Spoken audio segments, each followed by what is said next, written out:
Lira retired from the Army as a colonel in 2016 and is now an assistant professor of political science there at San Jose State University. We're lucky enough to have him join us live this morning to discuss the current situation and the future there of Afghanistan. Professor, good morning. Good morning, Mike. Hey, right off the bat, I got to ask you, I mean, you served in the U.S. Army, you served in Afghanistan. What was your reaction to what we saw yesterday? It was heart-wrenching. I have to extend my condolences and gratitude to the family members who lost sailors and Marines yesterday. Those sailors and Marines died keeping America's promise. You know, ISIS, you know, Al-Qaeda, there are other terror organizations, Professor, out there. Will Afghanistan become a large incubator for terrorism here? I think that depends on how we manage the Taliban after we depart. The Taliban right now are trying to consolidate power. There are certain factions, like we noticed yesterday, that are trying to subvert that. If they are able to stabilize the country, they may be able to keep their end of the bargain with us. So kind of playing off of that, what do you think our relationship with Afghanistan will be moving forward in the years down the road here? Our embassy in Kabul, how do you see it? So we definitely have negotiations going on right now. Yeah. And that relationship can continue into the future. The embassy had to close because of the crisis, but there's no reason to believe that it won't reopen. We're going to still have American citizens who chose to remain behind in Afghan allies that we're going to try to negotiate to get out. And so we're going to need a place to do that negotiations. Yesterday, plus the Taliban. Sorry, go ahead, Professor. Go ahead. I was going to say, plus the Taliban, they want to be recognized as a legitimate government.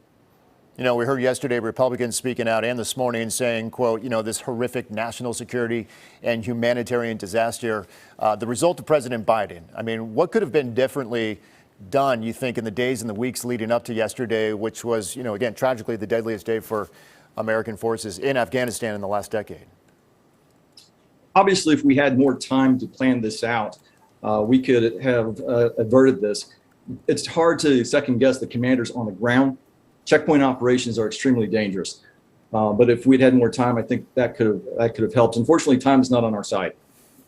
You know, 20 years ago, we saw President Bush, you know, in New York City saying that we would get those responsible for 9/11. 20 years later, here we are. President Biden saying yesterday, vowing that he would go after those responsible.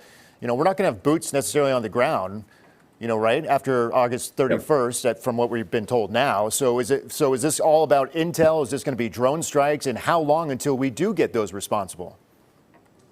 We are not going to drop that mission. And if you recall, we tracked down and hunted and killed Osama bin Laden in Pakistan. We didn't have troops on the ground there either. There's no reason to believe that we won't have intelligence assets on the ground and other sophisticated means to track those who committed this atrocity yesterday.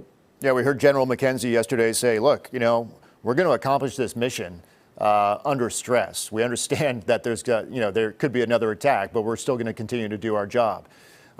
President Biden said the same. But will the mission be accomplished? Because critics say that, you know, those Afghans who helped, you know, yourself, I guess, and others in the military over the years, you know, some of them, if not a lot of them, may be left behind.